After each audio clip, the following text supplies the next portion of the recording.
You're listening to the Ringer NBA show presented by FanDuel. America's #1 sportsbook has made it easier than ever to get in on the action during an NBA playoff game, even after tip-off. Just look for the live SGP tab on the FanDuel Sportsbook app and build your bet slip. Then sit back, relax, and track the outcome of your parlay right in the app. And if you don't already have it, download the FanDuel app today to make every moment more. The Ringer is committed to responsible gaming. Please visit rg-help.com to learn more about the resources and helplines available and listen to the end of the episode for additional details. Must be 21 plus and present in select states. Gambling problem? Call 1-800-GAMBLER or visit rg-help.com.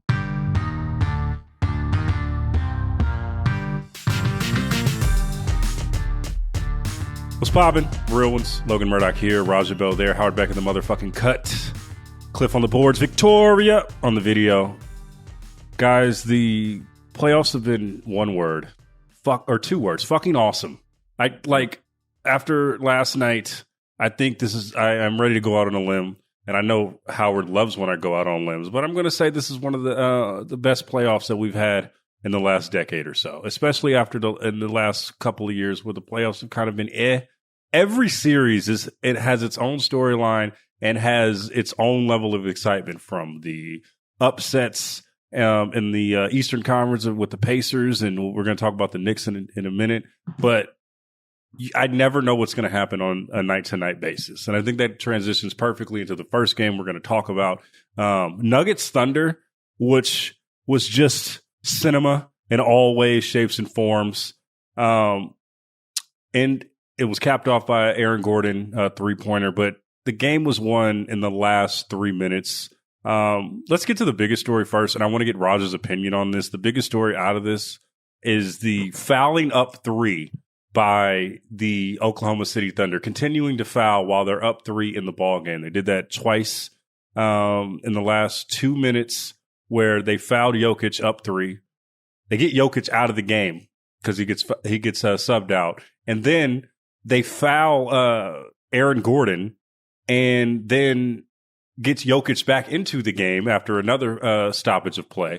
And then you see Chet Holmgren miss 2 free throws that he wanted absolutely no part of. And then we get to the Aaron Gordon shot. Raja, my question to you is, where do you fall in the ledger of fouling that early? Because in my mind, conventional was, you're up three. The worst they could do is tie the game just to get this game over with. And it felt like Oklahoma City unnecessarily prolonged the game, in my view. What did you think of the call? Yeah, well, I'm really confused because when you said we were going to come on here and talk about like the story of the series so far, I thought it was going to clearly be Russ. And so you obviously threw me for a loop when we went into like the fouling situation. But I will participate. No, I all jokes aside. Not Jokic 40 and 20. We're talking about Russ, baby. No, the that's what he does. We're talking about he gets credit. We're talking about Russ, damn it. When are you starting the daily Russ update podcast with Raja Bell? That's in the works. Relax. That's in the works. Anyone listening, if you need that. Yeah, usually, look, man, I get it. He got up at the podium and he doubled down on or Dagnall. Is that how you say his name? Dagnall? I say Coach Dags. Coach Dags. That's their philosophy and they stick with it. But they were wrong for that. Like the time, when you're analytically driven, there's got to be someone there that can marry the human element, the situational like awareness element, I've been here element with what you want to do analytically. And I'm not going to, they should work together. So I say that to say that if you're at like 5 seconds, 6 seconds, where there's not really time for the team that has the ball to get a second possession, you foul them, they foul you, and now they got like 2 seconds to get another shot off. I got it. But when you're talking about 13 seconds to go, like that's a lot of basketball that's going to go back and forth if we're assuming everyone's going to foul as soon as the ball comes into play. Not to mention that someone, anytime you're leaving a timeout, someone should be preparing the team for the multiple scenarios, right? Like when we're coming out of this huddle, like, if we get an easy bucket here and Jokic is still standing over on the sideline and we're up 3 again, we're not fouling. Like, you know what I mean? Like if he goes to the line and makes both, and Jokic comes in the game, maybe we're back to it. But like, it didn't seem like they were really prepared for the situation, and someone has to be responsible for that. So while I understand that's your philosophy, and I'm sorry for like taking up a bunch of airtime here, but like that's the wrong play in that moment with that much time left on the clock and the situation that was unfolding there. That was not the right way to approach that. He outthunk himself, huh, Howard? Possibly. It was interesting. So I was reading this morning, Darnell Mayberry from The Athletic was at the game among their army that I think they had at the game. And when I don't know exactly how the question was posed, but he has these quotes early in the story from Jalen Williams and Shai Gilgeous-Alexander sitting there on the podium together, where somebody had raised, maybe it was Darnell, maybe somebody else, had raised the question about, should you have stuck so religiously, essentially, to this philosophy of fouling up three, especially when the second one allowed Jokic to come back in the game. He'd been out, because of foul trouble, and you fouling intentionally let him come back in. And I think that was the context for this quote, but where Jalen Williams says, "Damn, I didn't think about that," and then Shai sitting right next to him says, "Me either. It's a good point." And I don't know if that was about the Jokic piece of it or about just the general, just whatever, the whole situation backfiring.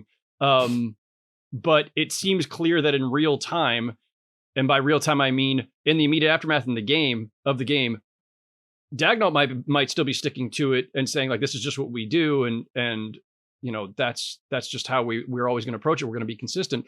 But his players certainly are kind of sitting there going, maybe we didn't do this well. And then Caruso, who gives the foul on Aaron Gordon, did it too quickly. And Caruso admits, I probably could have let him dribble a couple more times, run off more clock.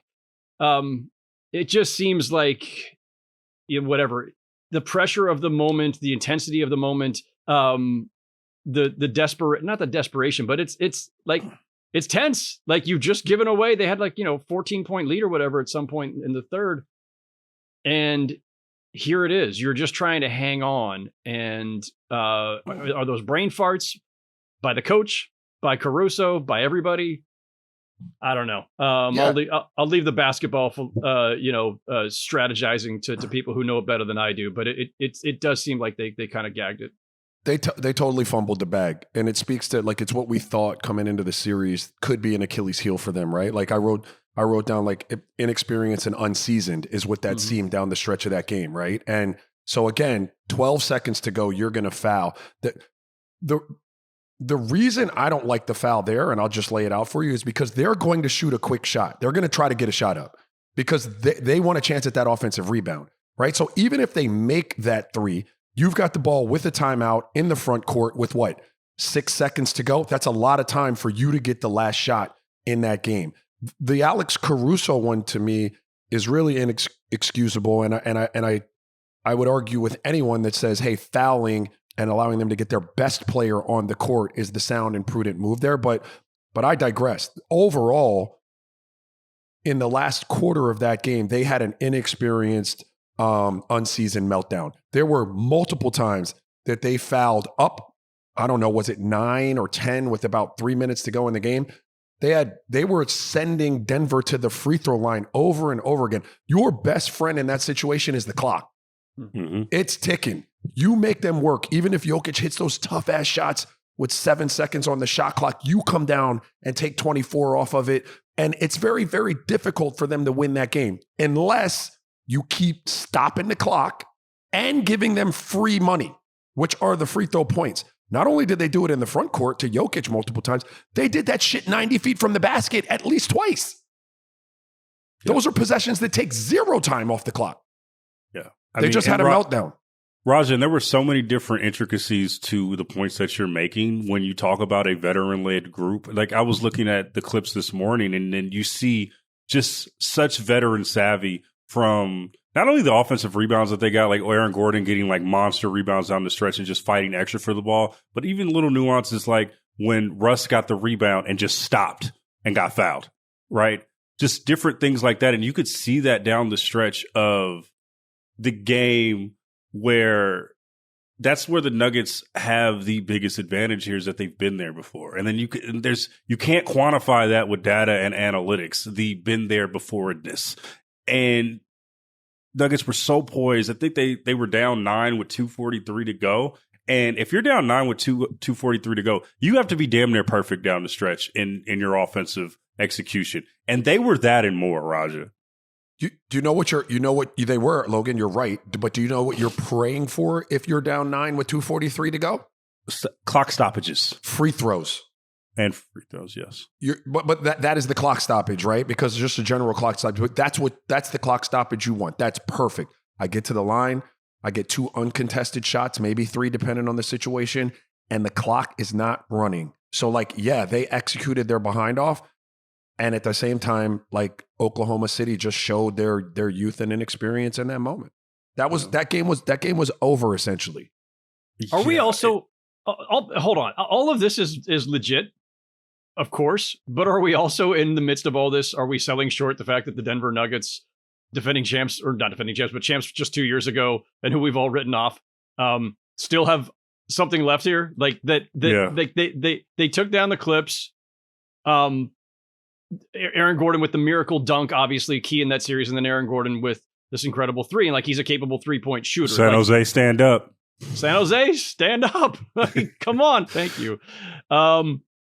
Logan referencing a text chain from very late last night.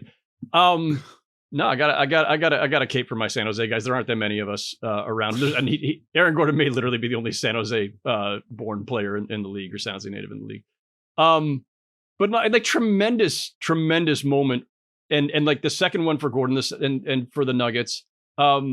There's good reason that we have all kind of diminished them and written them off, and there's good reason the Thunder have been favored since October to win the West.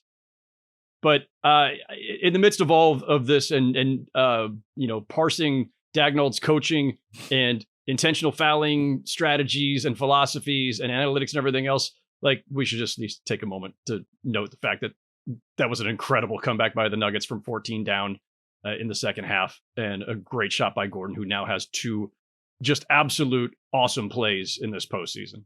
My bad. I would. I mean, look, you're right. You're right, Howard. They played great. They stuck with it. They kept hooping. They got big contributions. Murray carried them early. This is what you want your co-stars to do, right? Murray carried them early. Gordon closed with Jokic late. Jokic was phenomenal. Russ was great. Brown played great. Peyton Watson, is that his name? He's a nice length, energy, defensive piece out there. I got to give Adelman some credit. The zone late for a team that doesn't have a true Williams has to play better. He's just got to play. He's got to play better. But they didn't have a true. That was the other thing we worried about with them a little bit. You had asked me this, I think, Logan. Do I trust those guys in these moments? And I told you that I would. Well, last night, give me a little bit of pause until someone redeems themselves. But the zone was a good thing. And the wrinkle that I loved about the zone was that he put Jamal Murray in the middle of the zone. So and the only answer that OKC had for the zone was to run the middle of their zone up and screen the outside of the top side of the zone. So the top defender on Shai Gilgeous's right hand, they would screen the outside of that. Theoretically, if that's a big, if it's Jokic or even Aaron Gordon, they have to be in that kind of drop coverage, which lets SGA kind of come off into a soft spot. And, he's a midi king. So that's dangerous. But he put Jamal Murray in the middle of that zone.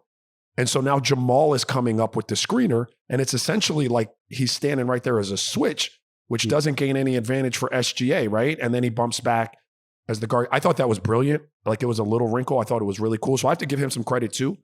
I'm going to say all of that and tell you I still think OKC fumbled the bag. I think that game should have been over.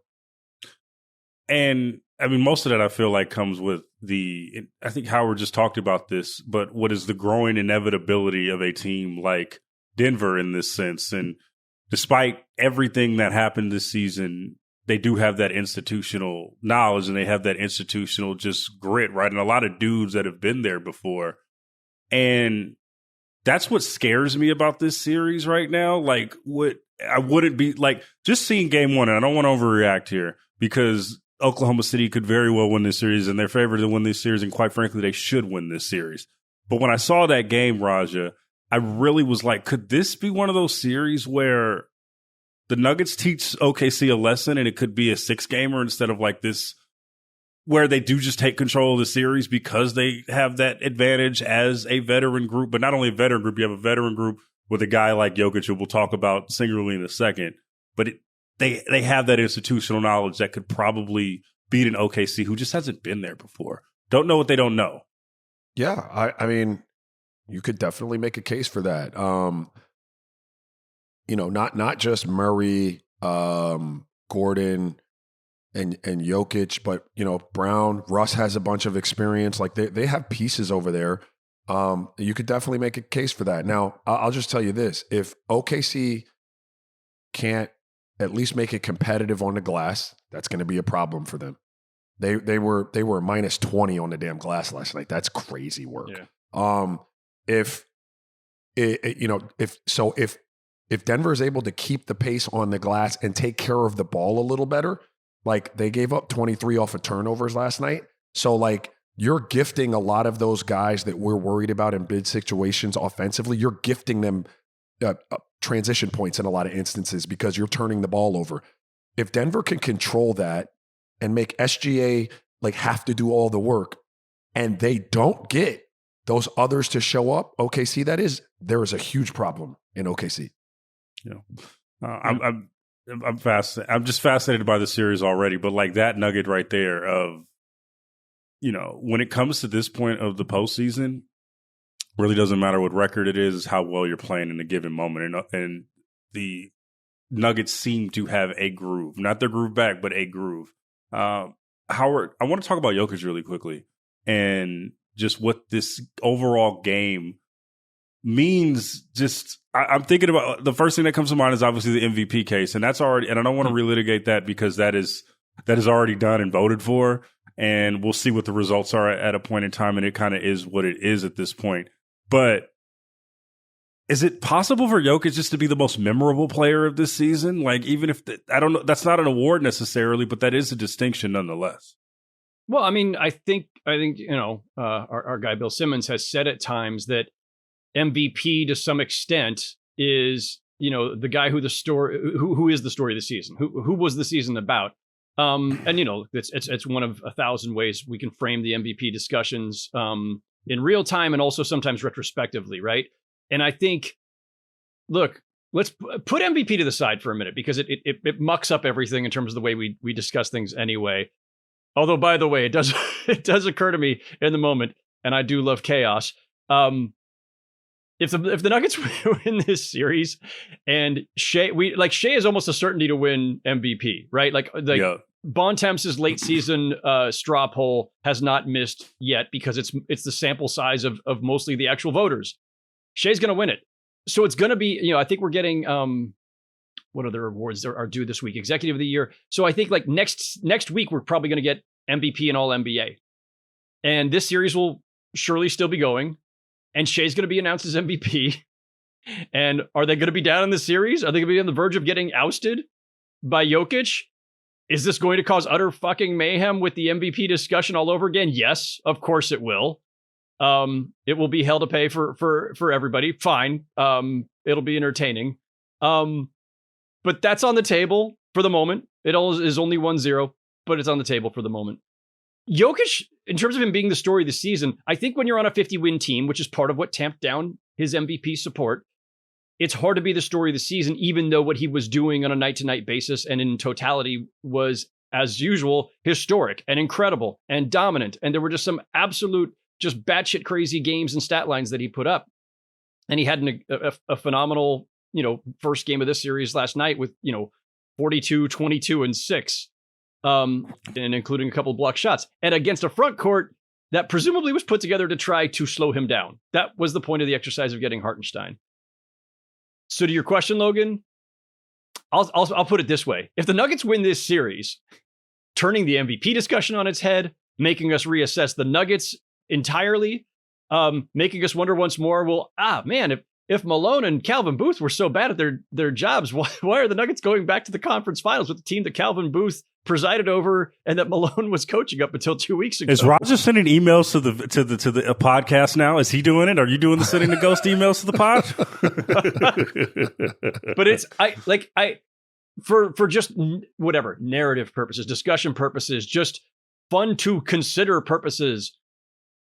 And your question, Logan, Jokic can make himself the story of the season. Right now, the Thunder have been the story of the season. 68 wins, likely MVP in Shea. Breakthrough, fun young team, really super deep, blah, blah, blah, all that stuff. If the Nuggets upset them in this series, we will talk about this whole season very, very differently. And we will talk about the Nuggets very differently. Yeah. Yeah. I mean, what do I want to say? It's not really, well, first of all, I agree with him. I agree with you, Howard. I just don't think, look, we can't, I'm a big don't move the goalposts on me guy. So even if he beats Shea the regular season, look, man, you have 50 wins, it is what it is. But I just, something just clicked into my head, which I thought was really, really interesting because I was processing what you had said, Howard, about, Williams and SGA at the podium answering questions. And it kind of took me back last night to a timeout. And it was on Denver's bench, and Jokic was basically running the timeout. Not to discredit anything that Adelman was doing, right? But that's just his level of experience, know-how, and understanding of the situations, that he had that all under control as the player. Coaches are still doing their job, but I get the sense that a lot of this that's what's going on in Denver. The players understand it. The coach is still doing his job, but the players got it. They don't have to. And we're in a situation with the younger group with OKC where they are still kind of being led by the coach. Does that make sense? They're coach led at this point, right? SGA is the dude, but strategically, situationally, hey, what are we going to do when we get into these minutes? It's a coaching thing versus, once teams get to a certain point, the coach is going to say it, but we already fucking know it. Yeah. At what point though? Because that's a very interesting distinction, Roger. At what point does a player get to that? And should they?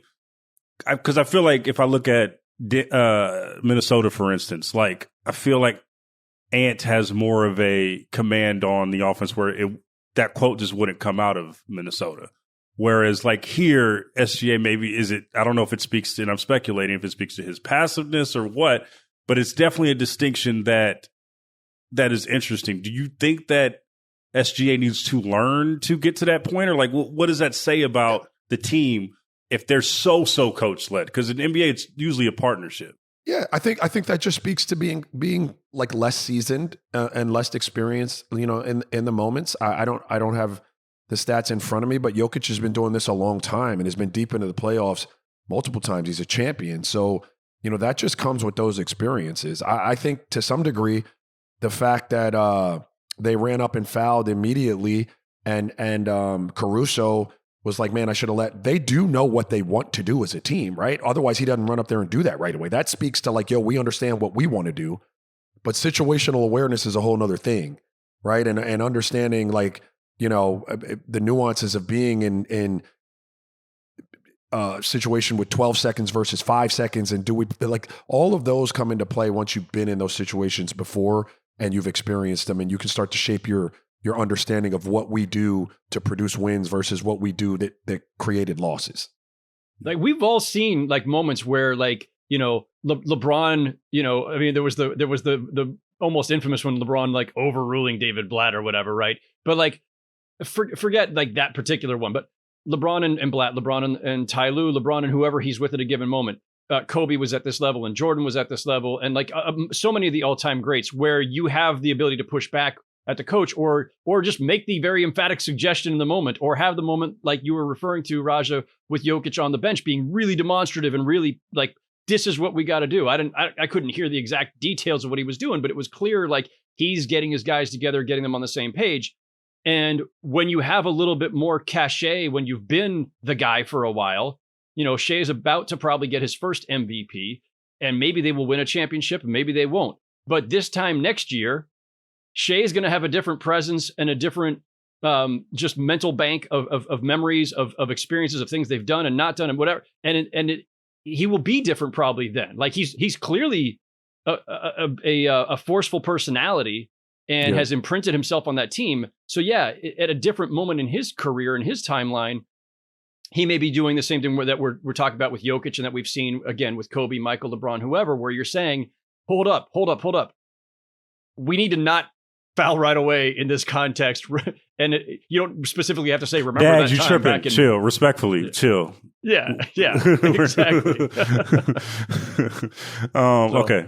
Let's talk Knicks-Celtics. Any more does anyone want to say about this series and that we're missing before only just that in this case and in the conversation we're about to have in all of these cases, we need to not overreact, which we're going to do anyway. But we love a good game one upset, and we love there's nothing we, the collective public, media, fans, everybody, do more predictably than every game is suddenly a referendum on everything until the next game when things flip around and then it's a referendum in the other direction. Totally. Yeah, OKC fans shouldn't be in a panic. Like again, like they had a real opportunity to close that. You were sitting in the catbird seat. You just, you let it go.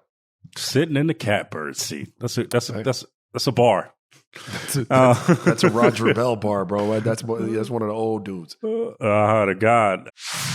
The Ringer NBA show is brought to you by FanDuel. The NBA playoffs are finally here, and there's no better way to be a part of the action than with FanDuel, America's #1 sportsbook. After another competitive season, the top teams are ready to battle their way through the playoff bracket in hopes of taking home the championship. And if you think you know how it's all going to go down, then make those predictions pay off with FanDuel and NBA Profit Boosts. Simply make your bet, activate your boost, and go for even bigger winnings. Let's take a look at the slate tonight. Pacers, Cavs. I'm going to take the Cavs and the outright win, and I'm going to take the over and points, assists, and rebounds for Tyrese Halliburton. And then I'm with the Warriors Timberwolves. I'm going to take the Timberwolves, and I'm going to take the over on the Timberwolves, and I'm going to take the over on Anthony Edwards points, rebounds, and assists, and I'm going to take the under on Steph Curry points. Wow. Don't just be a spectator this postseason. Head to FanDuel.com/RingerNBA to download America's #1 sportsbook and make every moment more. Must be 21 years and older and present in select states, or 18 and older and present in D.C. Opt-in required. Bonus issued as non-withdrawable profit boost tokens.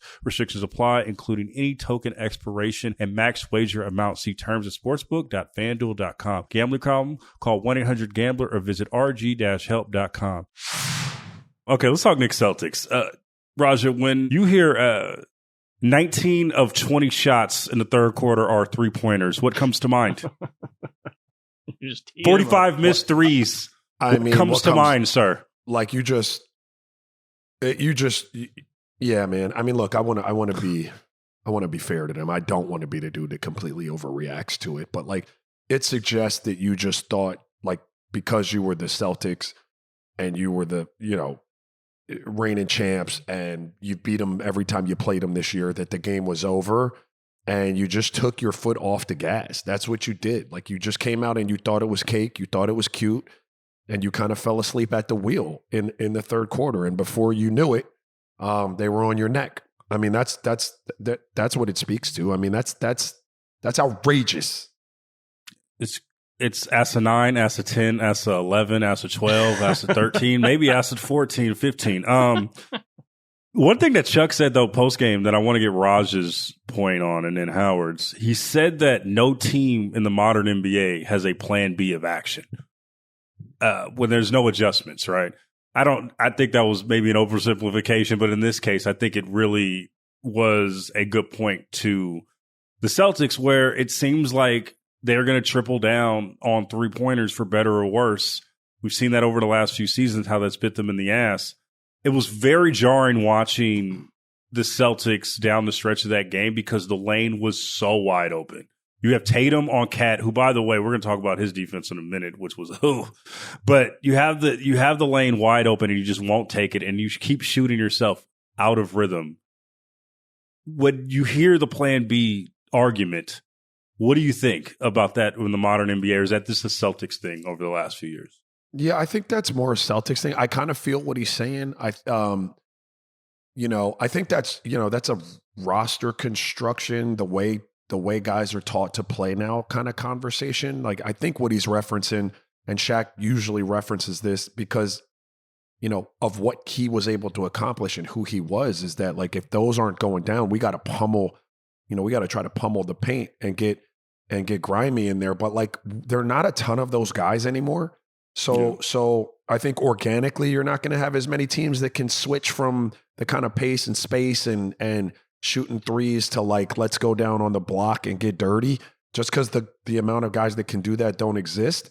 Having said that, so I don't all the way agree, but I see where he's coming from with that.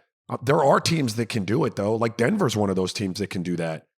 Jokic is crazy. Like Milwaukee at times can do that because of what Giannis is. Like when you've got that force, the Rockets, even though they don't shoot a great percentage, like when they want to, they can just get you into spots with Şengün and let him go to work. There are teams that have the ability to do that. And this is where I thought Boston and where like Tatum and Brown, and this is going to sound crazy, where they can continue to evolve, right? Like you're shooting all these threes and that's your style of play. And I'm not saying to you, hey, I definitively think you need to change it. I don't think they'll shoot that poorly again, right? But there are times where, all right, we're not making these threes and we can't get to the basket, which is absurd, by the way, because Jalen Brunson, if there's one thing that we'd say he's probably lacking in, what would it be? Defense. Defense. Size. And you got that motherfucker on a switch multiple times, and none of you went at him. He had 4 fucking fouls. It was so many step backs, bro. I was like, oh, I got Brunson on. I'm going to step back. Oh, I'm going to really get him with this step back. I'm about to blow my shit right now. But yeah, so there were so many of those, and he had 4 fouls, right? But like where you could be better is like, don't give him the ball at the top with the live dribble. Mm-hmm. What do you think he's going to do if he already wants to do it?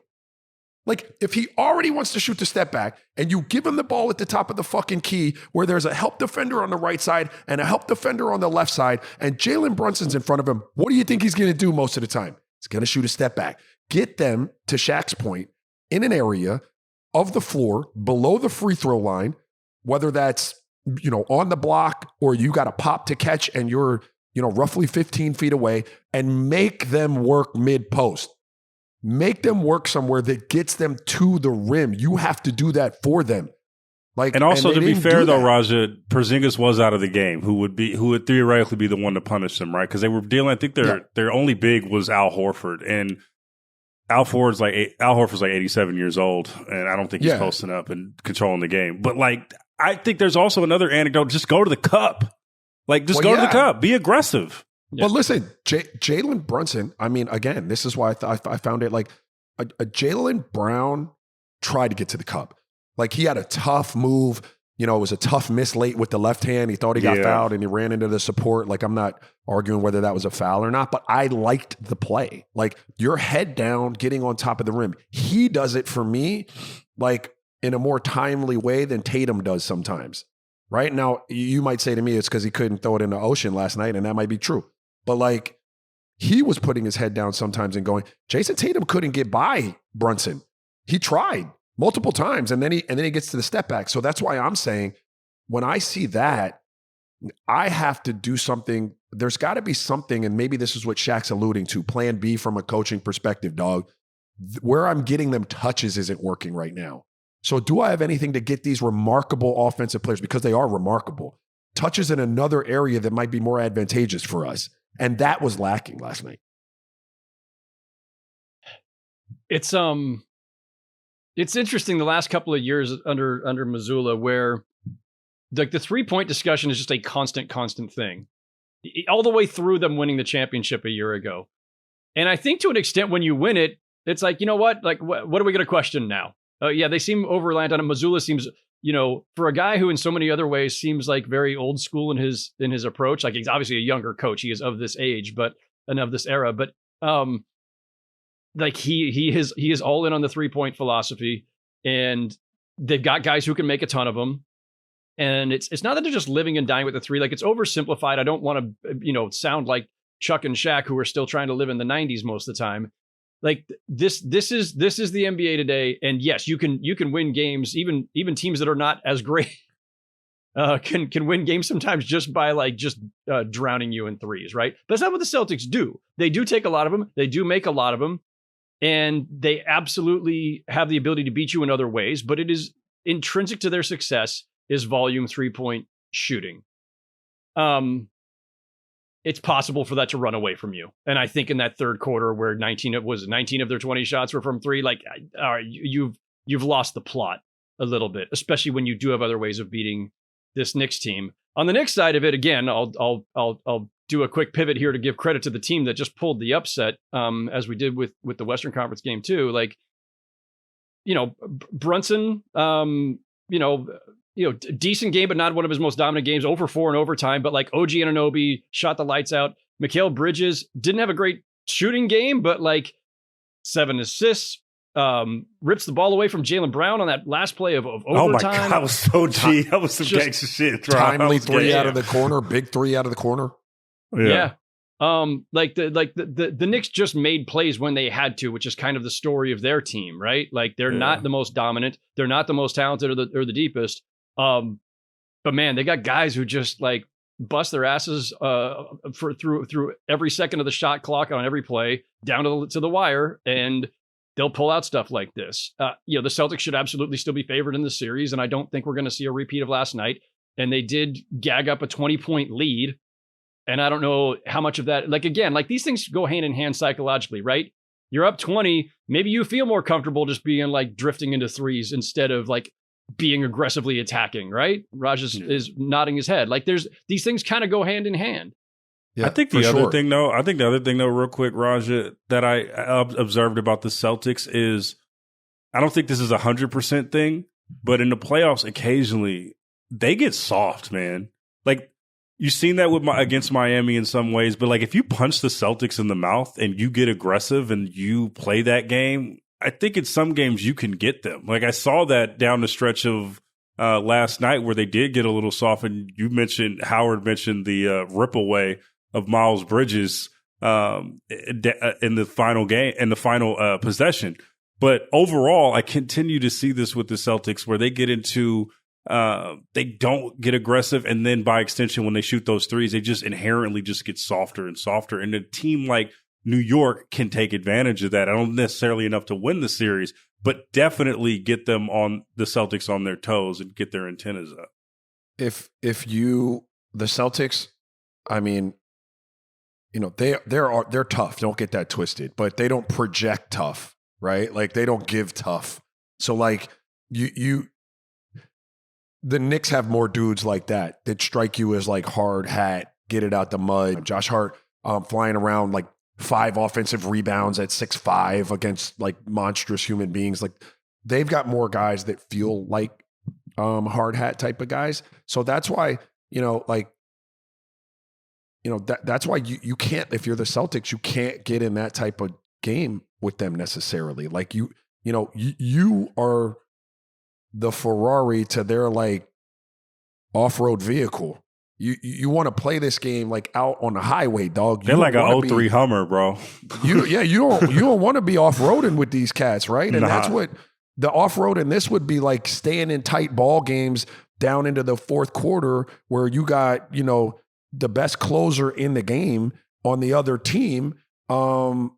And you could have figured out ways to put it away because you had opportunities to do. And let me just talk about the threes real quick. And I'm working through this because I think it makes sense. And I'm not sure. Like, not every three is created equal, right? I heard a stat that like 40 some of their threes were open threes. So I'm not suggesting that they shot a disproportionate amount of contested threes, right? But there is a difference for me on a three. Like if I give you the ball in the mid post, like they do with Jokic or Luka or somebody like that, and it creates a rotation defensively, and the ball pops out, and now that ball starts moving around, and that wide open swing to the corner, that three is a really good three. Like the basketball gods smile on that three all the time. It's like cash.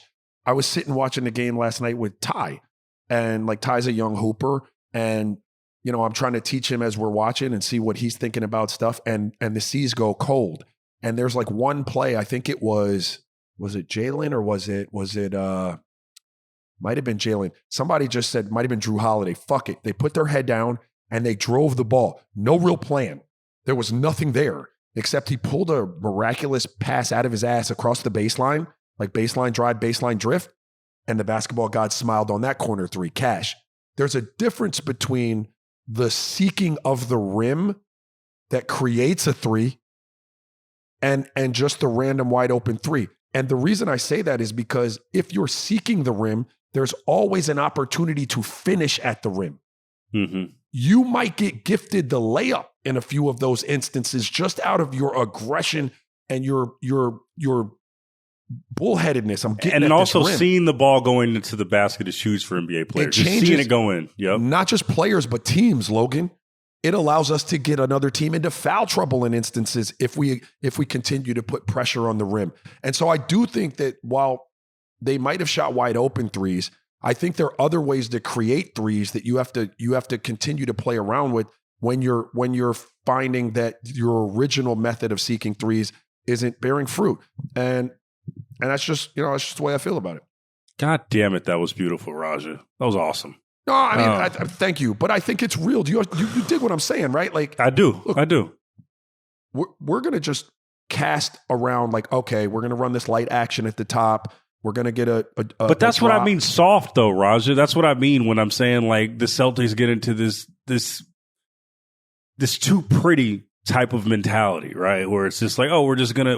It looks great to shoot a lot of threes. It looks awesome to be in this type of bag and just try to figure things out. And then you got somebody punch you in the fucking mouth. And that's what the Knicks did. And that was what was impressive about it, is that they didn't get away with being soft in this series, right? Like if you did that against the Magic or you did that in an earlier round, you can get away with stuff like that. And I think when you talk about basketball gods, I'm really excited that the basketball gods gave us the Knicks who were like, nah, fuck that.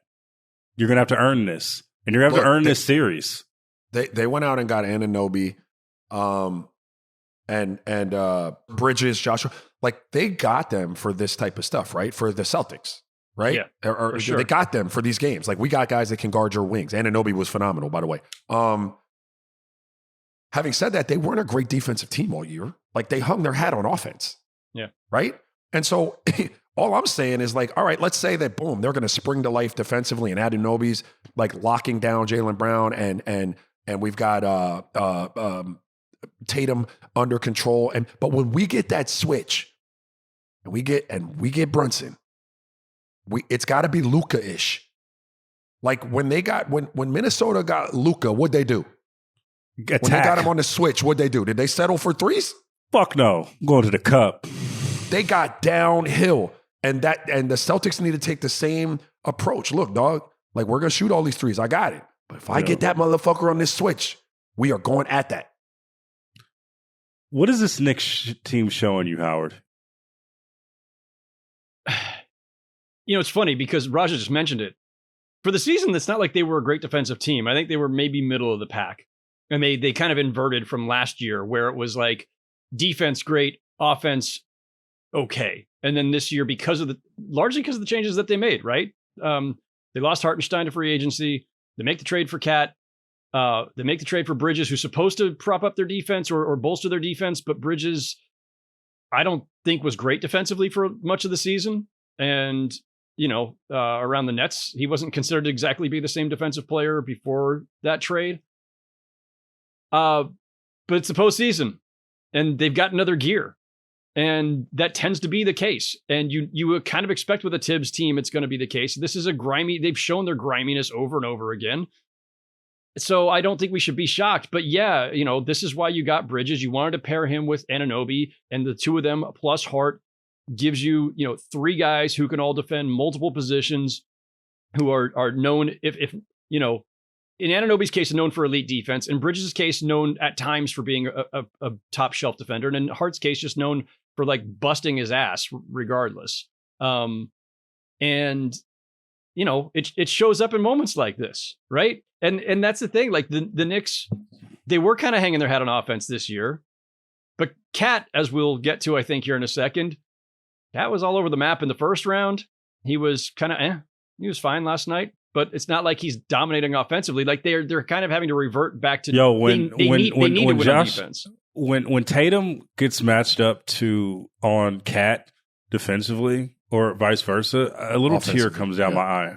Like I just it's like I'm about to pour out some liquor, man. Like he's either going to foul him. You're going to get Cat is going to have a really tough series here because he's going to get switched on to one of the great forwards on the Celtics. They're going to go to the cup on him, and he's going to foul. He got in foul trouble last night, and so that's what really concerned me. He is a fatal flaw with Brunson. Keep the same. If you're the Celtics, but what I was going to say, energy with Brunson. And so to that, when defensively, it even hurts even more, Raja, because your two best offenses are defensive liabilities. So like you're basically playing 3-on-5 in most instances in this series, unless you take Cat off the floor and maybe you stagger minutes between those two, so you have that offensive punch or something. But like it's going to be really tough when you put both of those guys on the floor.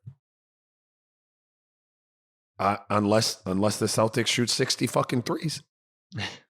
Also in play.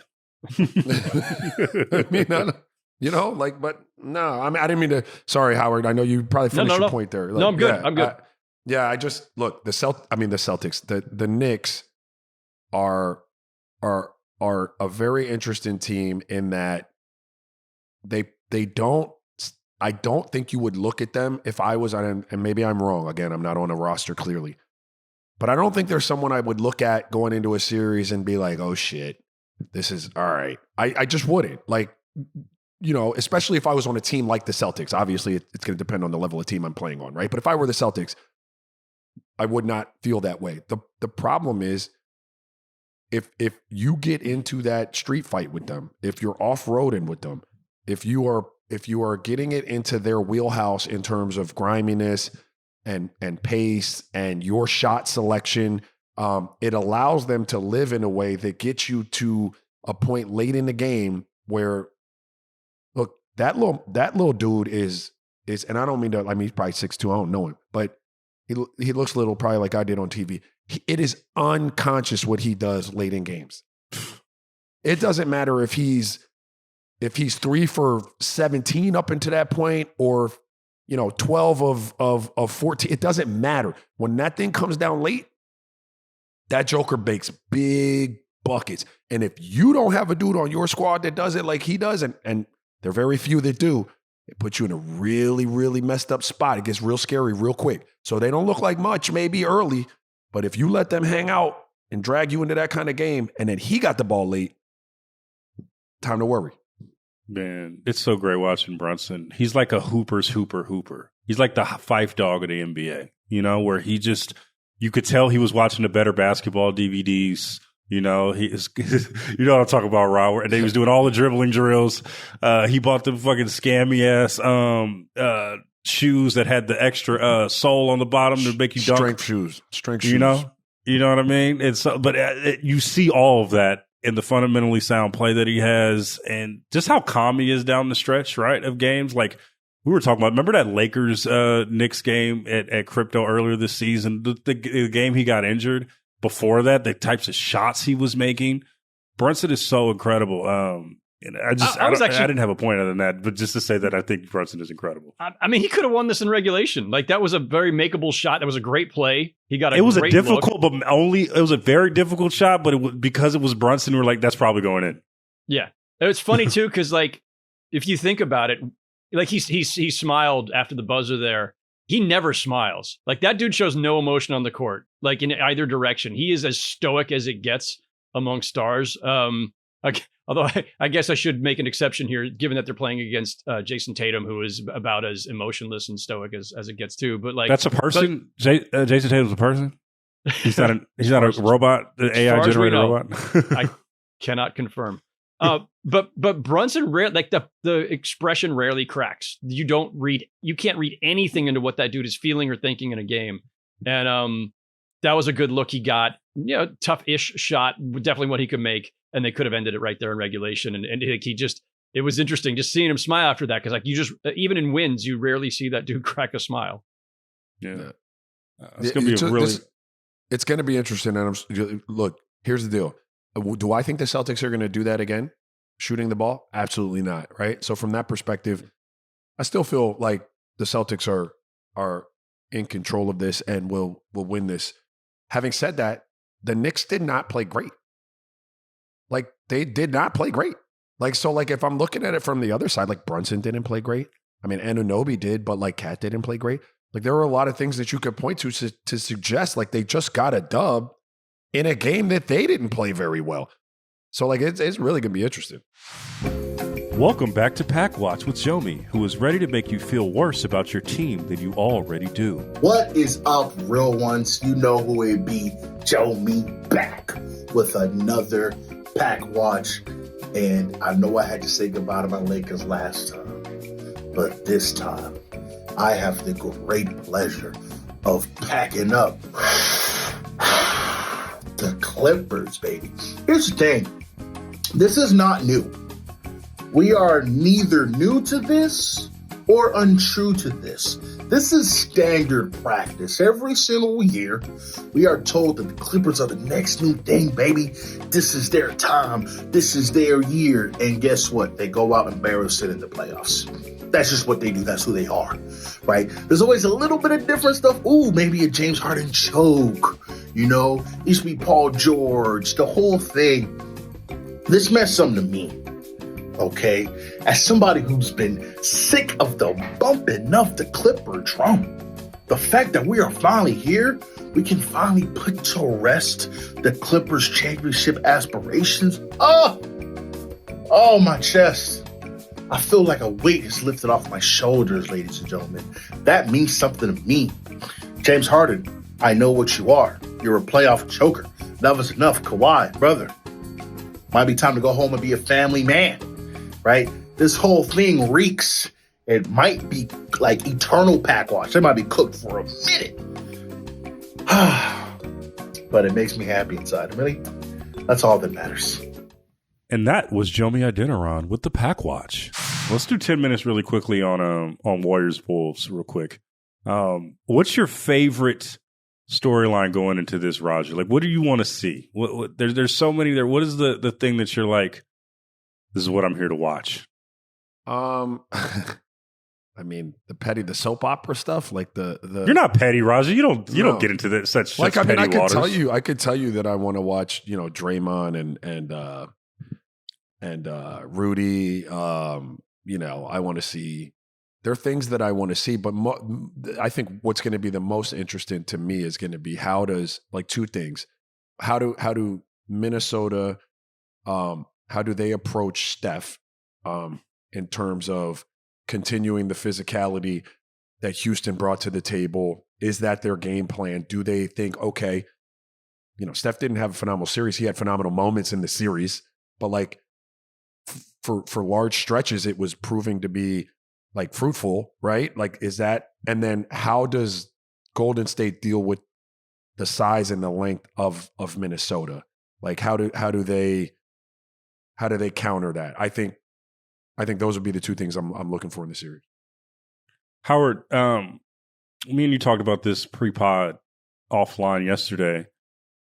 How much did you believe that win over the Rockets in Game 7? When I say believe, I mean how much did you believe it's actually going to be a catapult to better vibes in Golden State, or was it just they got out of the series finally, and this is a bad omen for the coming series against the Wolves? Yeah, if the Warriors were even 3 years younger, 5 years younger, battling the Rockets to a Game 7, fine. Okay, look, that was a really impressive way that they grinded this out, and yeah, the Rockets were hard to put away, blah, blah, blah, but they got out of it. I just wonder at this stage, given the ages that they are, if there's much left. Like they had to go to a really tough, like mentally, physically, emotionally grueling series, and then have to go straight from Houston to Minneapolis. Can't even go home first. I assume they didn't go home first. They flew straight back. They flew straight to Minnesota and only had a day off. Yeah, and so you've got no time to turn around. You're stuck on the road for multiple days. That's tough. It's tough under any circumstances, and they are an older team. So I would have felt better about the Warriors' chances in this series, and I'm not ruling them out by any stretch. But if they had closed this out, after going up 3-1, if they'd closed it out in 5 or even 6, as they probably should have, you'd feel a little better if they'd gotten some recovery time, but they didn't. And the things that make them still really dangerous at this stage, aside from obviously just Steph's talent, Butler's talent, Draymond's D, is the fact that we've done this before. There's nothing we haven't seen, nothing we haven't done, nothing we haven't been through, and you haven't. Well, that's easy to say when you're talking to or beating Houston. Not entirely the same against the Timberwolves, who were in the conference finals last year, are grown up before our eyes, and there's a lot of big game experience there. Anthony Edwards just outplayed Luka and LeBron. And Logan and I were talking about this yesterday too. Like, when you talk about the ascent of a young superstar who's trying to make his mark and say, it's my time now, you go through Luka and LeBron. Granted, 40-year-old LeBron and a not in shape Luka who just got to the Lakers a couple months ago, whatever. But still, you went through one of the greatest players. Luka been out of shape Anthony Edwards his whole career, so I don't want to use that as an excuse. But you went through a legend in LeBron and one of the best players on earth today in Luka. You now have the chance to go through, again, older, but it doesn't matter. If you are the one to knock out Steph, Draymond, Jimmy Butler on what may be their last or among their last chances, like, those are nice stepping stones. Those are nice little markers for Anthony Edwards. And he's looking at that. Like, we've talked about this too. Like, every series he goes into, it doesn't matter who's on the court. He's like, I'm the best guy out here. That's the way he carries himself. That's the way he believes in himself. So it's a big moment for him. But there's so many subplots in this series. Draymond and Rudy Gobert's history, and Jimmy Butler back to Minnesota, given the way things ended just slightly messily there for him. Hasn't played in Minnesota since November of 2021. How is that even possible? Really? Yeah. That's wild. That's crazy. That's why, if people haven't ever seen it, by the way, plug for my old buddies, the Malamutes, who made Game of Zones. Go to YouTube and pull up the Jimmy Butler episode of Game of Zones, Jimmy Butler on the Wolves episode of Game of Zones. I'm going to post it later to Blue Sky. It's an all-timer. It is one of my favorites. It's so fucking funny. Just epic stuff. But anyway, Jimmy back to Minnesota is a thing. Like, there's a lot. Like, nobody's left from Jimmy's time there, but it doesn't matter. Like, the fans there are going to, be all over him. If I'm a Warrior fan, the concern level is at an all-time high for my team because of all the things that Howard just stated.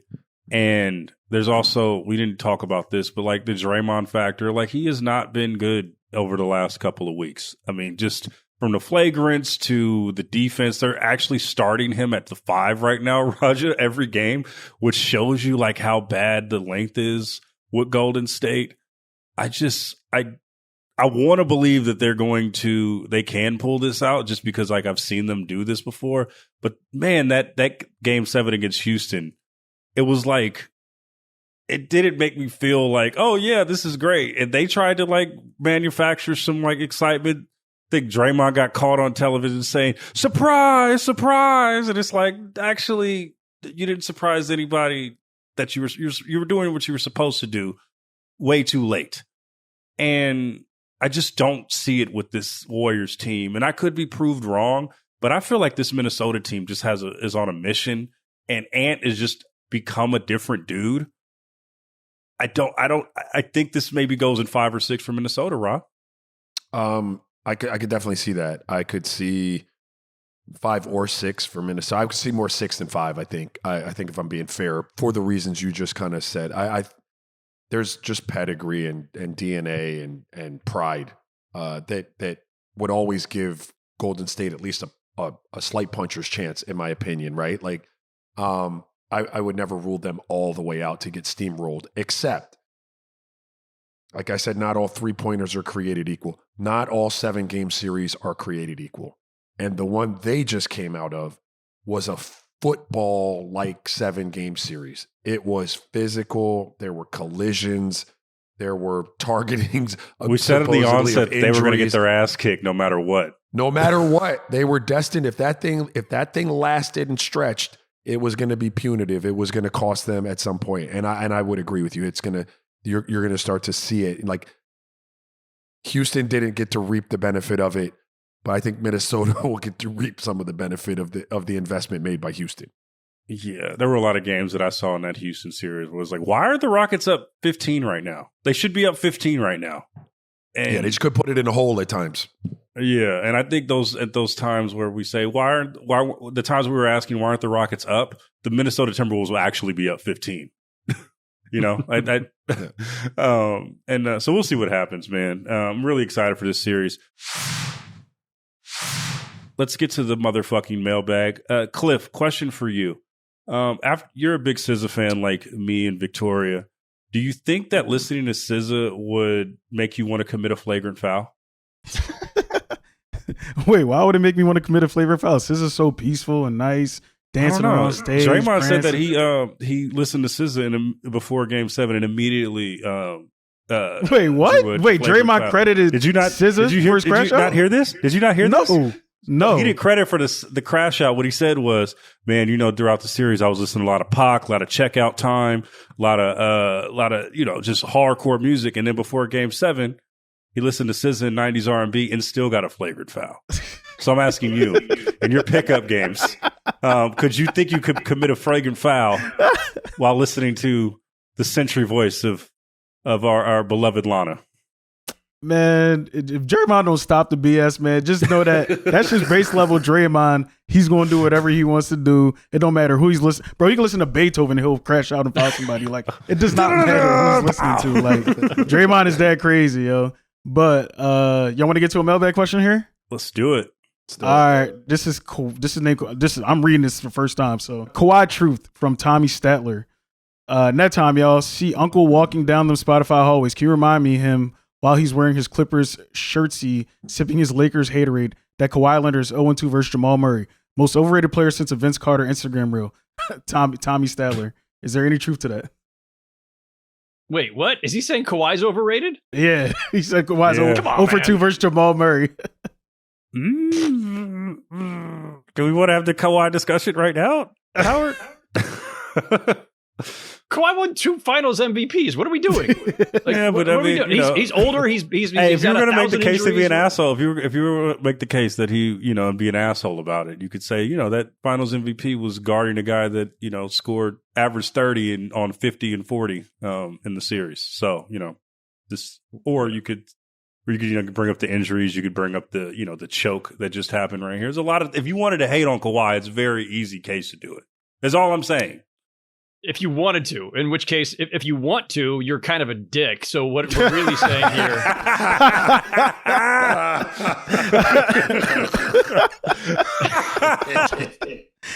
Fucking like, right. Why are you going out of your way to try to tear down a guy who's been a 2-time Finals MVP and has had one of when healthy, an incredible run? Like LeBron, Steph, and Kevin Durant are the guys who kind of define the last 10 years or so, right? Like when you count up who's won all the MVPs, all the championships, it's LeBron and Steph primarily, KD significantly, and then Kawhi's the other guy who even belongs in that sentence, which is an incredible feat unto its own, right? These are all-time greats. Steph, LeBron, and KD are going to be wherever you want to put them in the pantheon, top 10, top 12, Kawhi top 15.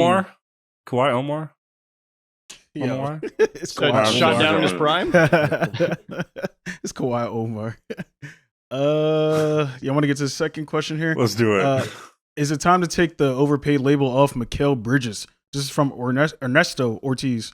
What's good, Real Ones? Big fan. A lot was made about the amount of first-round picks the Knicks gave up for Bridges, but I believe this dude's durability should be studied. Not only the record-breaking amount of games he's played in a row, but also the amount of minutes he logs in. In this era of NBA where injuries and load management are an issue, Mikal seems like a rare breed, and in my opinion, that alone is worth 2 or 3 first-round picks on top of his talent. I wanted to get y'all's thoughts on that. Much love, Ernesto.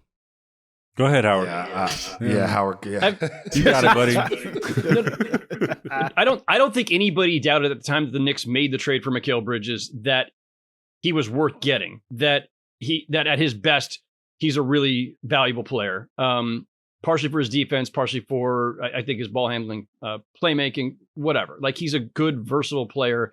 The overpay accusation was about how many picks they gave up to get him, which I'm trying to find as we're talking. I believe it was here. 4 and some pick swaps in there, Howard. Yeah, it was a lot. I mean, it was a lot, and I think even in real time, people question whether that was an overpay. The things we don't know and it's we do this all the time with trades, especially blockbusters or ones that cost a lot of draft capital or whatever. We don't know what it's like in the room, right? You don't know at what point, who's bluffing, how far were the Knicks willing to go, or how much did the Nets demand? How much could you have talked them down to? Was there another team out there that was potentially in the running and was willing to give up as much? I mean, you just don't know. So the leverage in the negotiations and the back and forth, we're not privy to. And when teams talk about these things after the fact, they lie their fucking asses off. So you can't rely on that either. They paid what they paid. If it results in the Knicks, getting to the conference finals, great. You'll have been to a place that you haven't been in 20 something years. If you get to the finals, if you somehow won a championship, and Bridges has years to go, and is the other part of it, he's on a reasonable contract. We'll be able to judge it in retrospect. As of right now, have they gotten what they wanted out of that trade?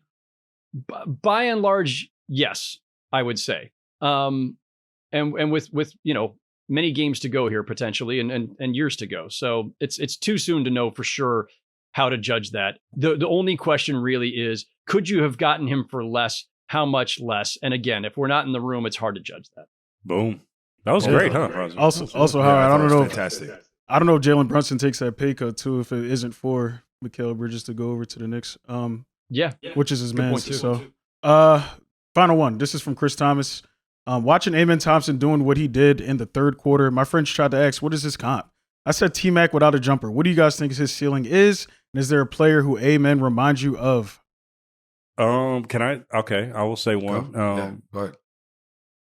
And I just hated on him just for the sake of haters in general. But could he be like Kawhi first 2 years? That's been my thought, yeah. Yeah, where he's a guy that needed to develop a game but had all of the raw talents. Like you think about Kawhi when he came out of San Diego State. If you look at the clips of Kawhi coming out of San Diego State, his jumper was ugly as shit.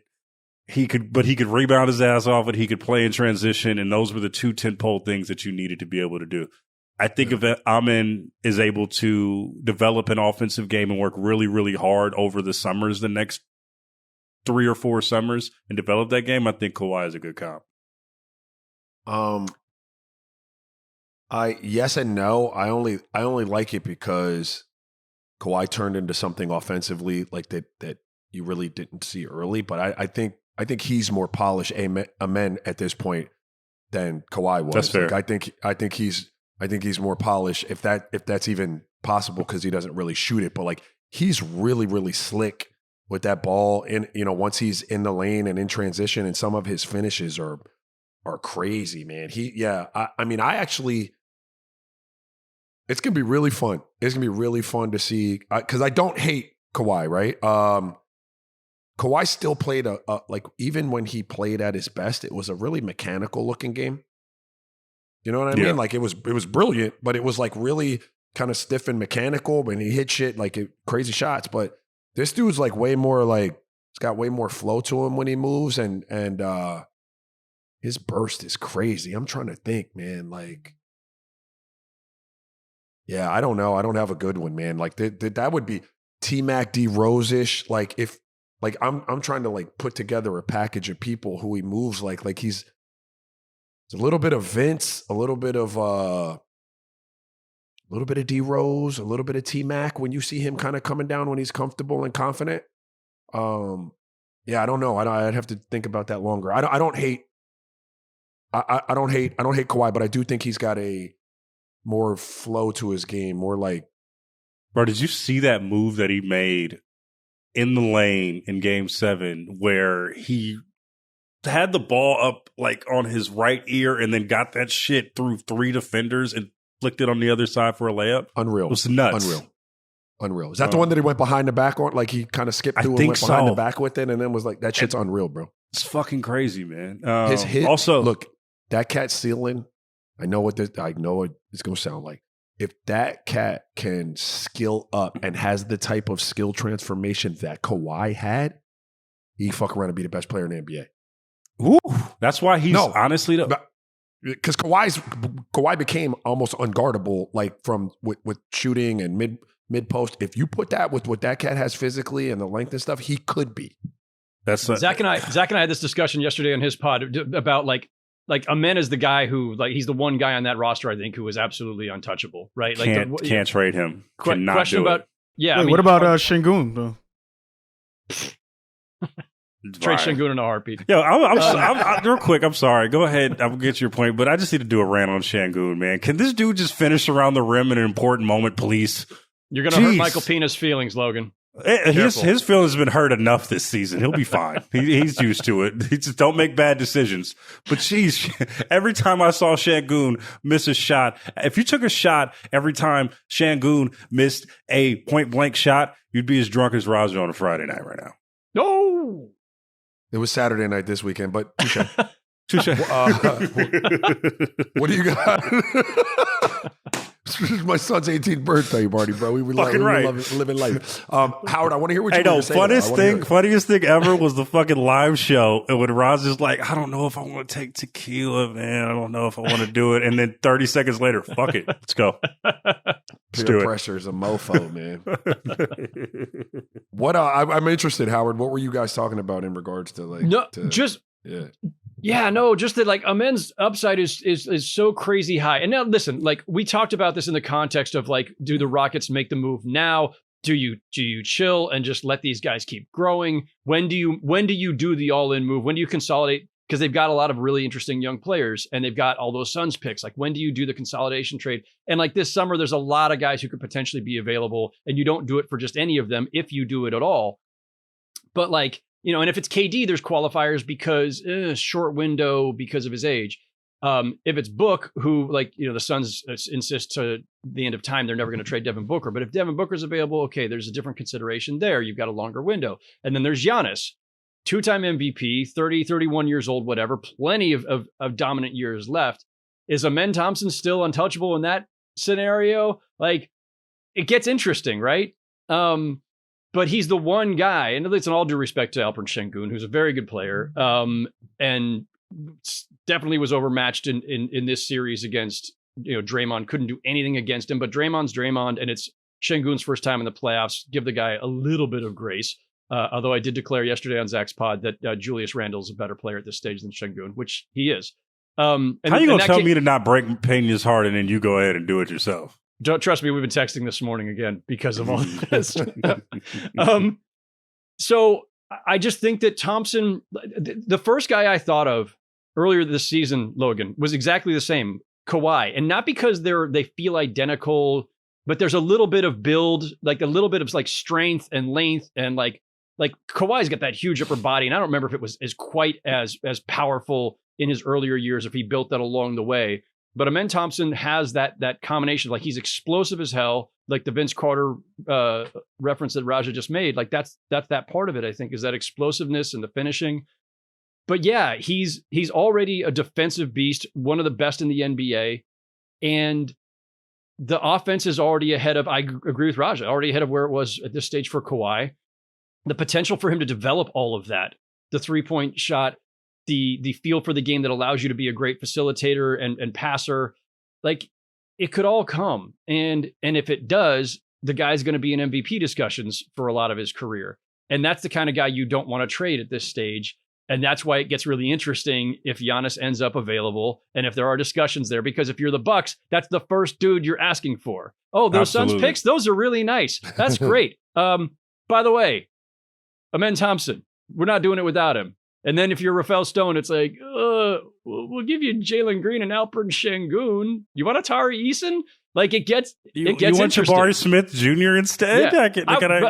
If it's me, I'm trading every guy on that roster is available other than Thompson. Jalen Green, absolutely. I'm not worried about parting with. Şengün, very good player, but I'm just not sure if the ceiling is high enough. Amen Thompson, man. That guy's he's the epitome of sky's the limit. You see what happens in the game sevens. That's when the real players and the real leaders actually come into the fold. And going into this series, if you were to look at the Rockets, you would probably say, who's the guy on that team? Maybe it's Jalen Green, right? Maybe he's like the guy that's supposed to be the guy. And, you know, he tried. I saw it early in the series, he tried to be that guy. And by the end of the series, it was very clear it was Amen Thompson's team. Like, this is his group. Yeah. They're going to go where he goes, and that's just that. And so can't wait to see what the Rockets are next year. I was so happy to watch them. I was very grateful to be able to be watching that series. It was really cool to see these guys blossom, even in a loss, Roger. No doubt. Yeah, and just to add to that, that's always going to be a separator, right? Level of play, level of situation, opponent ability, like that becomes a separator of talent and players, quite frankly, right? So like the ones that can will continue to rise to the occasion. And the real ones will continue to rise to the occasion. That's been another edition of the show. I'm your caddy, bro. I walk around just teeing the ball up for you, bro. You just come through and I got you. Love you, buddy. Got you. Thank you so much. We will see you guys on Friday. It'll just be me and Ra. In the meantime, realonesmailbag@gmail.com, realonesmailbag@gmail.com, realonesmailbag@gmail.com. It is going to be an awesome playoffs, and we are trying to give you awesome episodes. So tap in. We'll see you guys on Friday. All this shit. Shout out to Victoria. Shout out to Cliff. Shout out to Howard. Shout out to Rod. Talk to y'all soon. All the shits. Bye.